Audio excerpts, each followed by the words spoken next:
Sim. Né? Sim. Porque se ele fizer muita questão de ser terapeuta, se ele fizer muita questão de ser psicanalista, a coisa fica complicada, porque o outro, o paciente, vai estar lá muito mais em função da necessidade que o terapeuta tem de afirmar a sua identidade. Se afirmar. Aliás, um colega uma vez, ele disse uma coisa que eu acho, que eu jamais esqueci, que é muito importante. Quando você é psicoterapeuta, é uma forma de você, de uma certa forma, ele usou uma palavra forte, to blow up, como é que poderia dizer isso em português? Não é de explodir, mas é de desintegrar um pouco a sua autoestima. Certamente. Não é? Certamente. De Certamente. você se esquecer um pouco da sua autoestima, Claro. para poder estar lá com a existência do outro. Né? Claro, claro. Por isso que eu acho que a psicoterapia hoje, né, ela precisa, sim, glow up, né, como você está colocando, para que a experiência psicoterápica, sim, ela pode ter essas referências da tradição, de tudo aquilo que nós de alguma forma aprendemos esses 100 anos, né, da literatura, mas na verdade ela precisa cada vez mais ser uma relação comum, né, ser uma relação que se aproxime do cotidiano, né. É muito complicado um terapeuta falar, né, com um paciente, ou agir com um paciente de uma tal maneira como se ele estivesse aplicando uma técnica.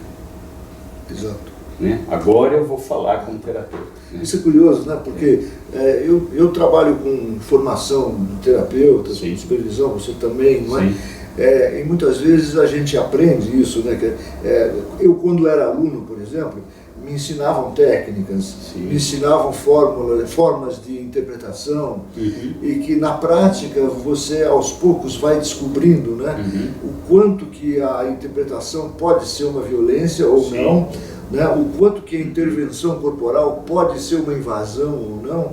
E eu cheguei a um ponto de uma certa forma descobrir, não é, que estar com alguém sem invadir e sem abandonar pode ser uma arte no nosso trabalho, né? Sim, perfeito, perfeito. Eu concordo. Por isso que eu gosto também de nessa direção, né? O Winnicott, certa vez, estava dando uma palestra, né, numa instituição que cuidava de crianças, né? E aí, no meio da palestra, ele disse assim: eu preciso dizer para vocês que o melhor terapeuta dessa instituição é o cozinheiro. Né? Ele é o terapeuta. Né? Ele é o terapeuta, né? Porque era aquele que de fato tinha um tipo de sensibilidade, um tipo de presença para aquelas crianças, né? Que dava a elas essa experiência de fato pertencimento, existência diante de uma intimidade. Sustento, né? Sustentação, né? E que eu acho que é uma coisa bem interessante, justamente nessa perspectiva que nós estamos conversando, né?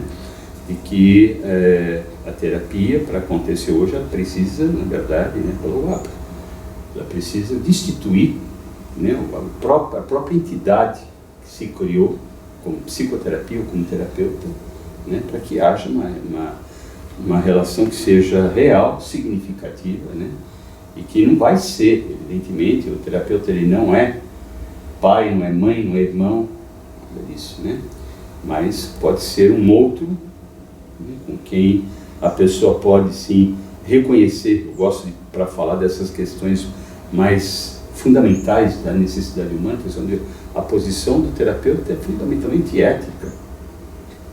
Ele está numa disponibilidade de solidariedade, que eu também uso a ideia de comunidade distinta, estamos todos no mesmo barco, o barco da existência, né?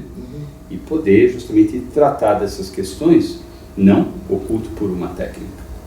Né? Esse é um fator que eu acho que é importante. Isso a gente percebe que vai sendo discutido em diferentes escolas e que está levando também uma transformação, né, do lugar de terapeuta, né? Isso eu acho que a própria prática psicoterápica ela está em transformação. E há uma outra dimensão também que eu acho que é importante, que também está acontecendo na atualidade, eu posso perceber aqui e ali, né, que é o fato de que a gente vai ter mais e mais os terapeutas, né, buscando uma compreensão daquilo que eles estão lidando, daquelas situações clínicas, né, e uma perspectiva hoje chamada interdisciplinar. Para além da perspectiva psicológica, a gente vai perceber que os terapeutas vão frequentando a filosofia, a literatura, né? Vão ampliando as suas referências para poder realizar aquilo que é a sua prática do cotidiano, né? Então, a psicoterapia, do meu modo de ver, ela nasce da modernidade, ela surge sim com um procedimento técnico, né? Ela vem sendo criticada nessa perspectiva, ela vai se aproximando das dimensões mais éticas da condição humana, né? O terapeuta hoje tem que ser aquele que ainda guarda a memória do humano, né? E a gente vai vendo que ela também vai se abrindo para uma possibilidade de ter uma abordagem que ela é muito mais interdisciplinar, muito mais humanista, muito mais humanista do que esta ou aquela perspectiva teórica que se transforma, né, numa situação ideológica. Isso me lembra profundamente, como eu venho de uma área em que a gente aprendeu uma série de técnicas, né, de abordagem também corporal e tal, e da subjetividade do ser humano, né? Eu me lembro perfeitamente que os melhores professores, eles diziam, olha, você está aprendendo determinadas técnicas, mas a técnica não te faz um terapeuta. Né? Ela é simplesmente um instrumento para que a gente ponha à disposição para que a terapia possa, de uma certa forma, acontecer. Né? Está a nosso serviço. Né? Imagino que as técnicas psicanalíticas também funcionam da mesma forma. Né? Claro. Eu gosto muito de algumas colocações que o Jung fazia. Né? Um cara esperto. Né? Ele chamava a atenção, né, de que, com o tempo, né, à medida que os terapeutas iam envelhecendo, né, embora eles partissem de perspectivas teóricas distintas, aquilo que eles acabam fazendo era muito semelhante. Né? As diferentes escolas, né, se encontravam naquilo que era fundamental. O lugar comum, né? O lugar comum. Né? Os terapeutas começam, né? Primeiro, eu sou isso, sou aquilo, eu sou psicanalista, eu sou humanista, eu sou winnicottiano. No final da vida... Estamos todos conversando da mesma coisa. Tudo se dissolve e fica aquilo que é, né, na verdade, fundamental e verdadeiro. É verdade, né? Por aí mesmo. Então, eu acho que isso é uma coisa interessante, né? Que é o que você está colocando, a maturidade, né? Leva a gente a ver as técnicas, né? Com outros olhos, sim, né? Com um certo distanciamento, secundários. Eu acho que importantes, mas secundários. Sim, secundários, porque importa muito quem aplica as técnicas. Isso. Né? A pessoa quem aplica a técnica, quem é o terapeuta, né? Qual a sua história, o que ele traz, né? Como recurso, como repertório, né? Seu modo de ser. Então, isso também o próprio Jung falava, né? Que chega um momento que, de fato, o que acontece é que as técnicas estão a serviço do terapeuta. A serviço do terapeuta. O Jung falava isso? Falava. E não o terapeuta a serviço das técnicas. Sim, perfeitamente. Né? É por aí mesmo. Isso eu acho que é fruto da maturação. Né?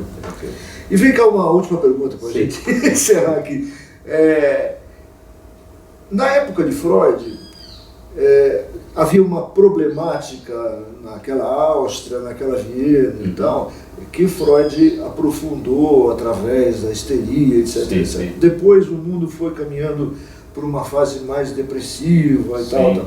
Como é que você enxerga hoje assim porque certamente hoje em dia temos uma problemática que reúne essas, mas alguma coisa mais emergente, não? Sim, penso que você enxerga alguma coisa? Certamente. Inclusive, a minha pesquisa hoje, né, pesquisa que eu venho trabalhando aqui na universidade, né, é justamente investigar e discutir as novas formas de subjetividade. Né? E eu concordo com você, né? Quer dizer, tem lá a histeria como grande paradigma, né? A gente vai ter, por exemplo, assim, as questões da depressão. A partir da década de 60, né, nós vamos ter como quadro mais premente na comunidade os chamados borderlines, né, que a gente já percebe que são pessoas que têm uma dificuldade na constituição de si. Agora, hoje em dia, eu já vejo um outro quadro que me preocupa bastante, que é o que eu tenho chamado das decorrências, né, da digitalização da personalidade. Né? Hoje em dia eu tenho descrito alguns quadros, né, que são característicos do momento atual, né? Eu tenho descrito alguns deles, né? Nós temos hoje, por exemplo, um quadro que eu tenho visto, inclusive aqui na clínica da USP.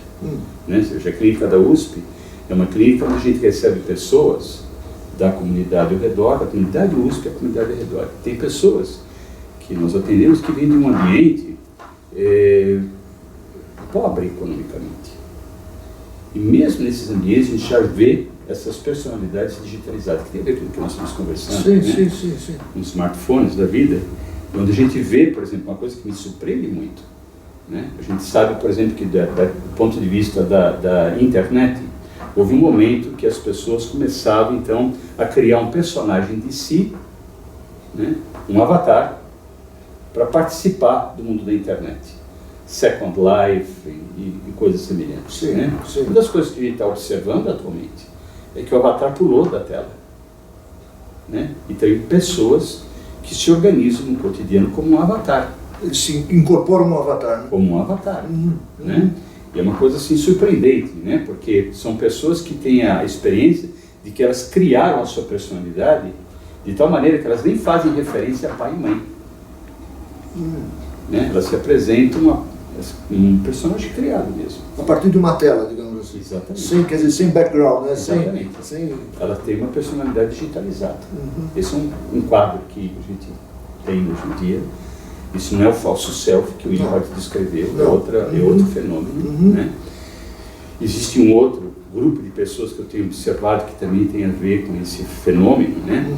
Que são pessoas que vivem um choque diante da digitalização do mundo, né? E são pessoas que se organizam fora das relações humanas e em choque ao mundo digital. E essas pessoas, elas se descrevem, elas dizem isto, né? Elas se descrevem como fantasmas, como espectros. Elas não têm a sensação de que elas têm uma realidade, né, estabelecida, só como um espectro. E elas se mostram como, né, como sombras. Personalidades virtuais, não foi isso? Exatamente. Né? Esse é um outro grupo, né? Você sabe que no Japão, digamos, há uns 15 anos atrás, quando se popularizou a questão da internet, né, apareceu uma doença, né, que eles chamavam de retirement, de retirar-se do mundo. Quer dizer, as crianças se retiravam do mundo e ficavam nos seus quartos explorando a internet e cortavam todas as ligações. E depois, para trazer essas pessoas de volta para o humano, era uma questão difícil. Isso que eu estou dizendo, quer dizer, aqui na clínica da USP a gente tem vários casos assim. Vários casos, né? De rapazes e moças que vivem restritos. Withdraw, não? Withdraw. Que vivem restritos. E a gente precisa, na verdade, um tipo de abordagem, que é o que os nossos estudantes estão tentando, né, ajudar essas pessoas, muito diferente das práticas psicoterápicas que nós estávamos utilizando. Então, eu me recordo, por exemplo, recentemente eu estava em um desses canais de televisão paga, né? E eu estava vendo um programa de entrevista, e era um rapaz e uma moça que estavam sendo entrevistados, né? E eles se descreviam, eles diziam que eles eram vampiros, né? E a entrevistadora disse, como vampiros, né? Disse, não, nós somos vampiros, e nós temos uma comunidade de vampiros, nós vivemos todos juntos numa casa, né? E somos vampiros. E a mulher ficava querendo saber do que se tratava, perguntando como era a vida deles. Ele disse, mas vocês têm um compromisso entre si? Eu disse, não, o compromisso é que nós vivemos juntos. E como que é a relação de vocês? Ele falou assim, bom, o que nós fazemos? Nós cortamos nossas peles e um chupa o sangue do outro. E viviam todos numa casa. Me surpreendeu. Nossa. Né? O que é isto? Né? Que fenômeno é este? Quer dizer, veja que drama, né? São jovens, que drama. Para poder ter experiência de intimidade, precisa chupar o sangue do outro. Quer dizer, o que está errado? Né? Está errado, a gente pode reconhecer que é uma sintomatologia que está aparecendo, né? Onde as pessoas não estão encontrando uma intimidade no cotidiano. Elas precisam ir, né, naquelas perspectivas mais atávicas, né? Chupar o sangue, né? É um amor fetal. Amor fetal total, né? Para poder ter algum tipo de experiência de intimidade. São fenômenos como esses que são decorrentes dessa perspectiva de digitalização das relações. E é como você estava falando, quer dizer, um grupo de rapazes e moças que elas estão em busca do corpo. Mas que corpo? Né? Que corpo? Como é esse corpo? Exato. Corpo, quer dizer, então são fenômenos, né? Muito distintos da histeria de Freud. Né? Sim. Muito distintos. Muito distintos. Que eu acho que são isso, são fenômenos que implicam nessa subjetividade contemporânea. E eu acho também isso talvez tenha a ver com as visualizações que a gente tem hoje em dia, não é? Por exemplo, quando você falou dos vampiros e tal, vampiro parece que virou uma moda também, né? Através da mídia televisiva, né? Quer dizer, existem séries, existem filmes e tal, que valorizam a vampirização do mundo, né? Isso. Tem uma... Mas não é uma linda metáfora do capital? Uma linda metáfora do capital. Não é? Uma linda metáfora do capital. Né? E que leva as pessoas a se organizarem subjetivamente nessa perspectiva. E nós, né, terapeutas, nós temos que responder a isso. Né? Nós temos que adentrar esse tipo de fenômeno. Como que eu trato isso? Como que eu cuido disso? Né? Não são com aquelas práticas... E nem carregado das possíveis morais que a gente tenha desenvolvido na nossa vida. É um outro aprendizado, né? É um outro aprendizado. Por isso que eu gosto de pensar hoje nas práticas psicoterápicas hoje como um posicionamento antropológico. A gente tem a metodologia do antropólogo, né? Que ele vai a uma cultura e tenta, desprovido dos seus valores, compreender essa organização cultural. Quais são os seus mitos, quais os mitos de nascimento e de morte. Muitas vezes hoje em dia, diante de uma pessoa que busca ajuda, eu me sinto como um antropólogo. Eu tenho que conhecer uma cultura tão distinta daquela na qual eu fui criado, que eu sou mais um antropólogo do que um psicólogo. Mas é verdade. Né? É como se questões estas culturais, ou fenômenos residuais da nossa cultura. E a gente precisa de um outro tipo de postura. Exato. Aí, o que a gente faz? Blow up. A nossa autoestima. E a psicologia também. Vamos tentar ser antropólogo, então. Que maravilha, isso mesmo. Como é difícil, né? Pois é. Como é difícil, porque de fato você tem toda a razão. Hoje em dia aparecem pessoas que vêm de culturas muito diferentes da nossa, apesar de brasileiros, também tem isso, né? E o Brasil é de uma pluralidade, de uma variedade de culturas muito fortes, né? O psicoterapeuta hoje tem que ser um nômade, né? Um nômade. Armar as barracas, e conhecer essa outra organização de mundo e cultura, né? É verdade. Obrigado, Gilberto. Obrigado. Acho que tá bom, acho que a gente chegou num lugar legal. Não é? Legal. Muito obrigado, viu? Obrigado. Pela disponibilidade aí.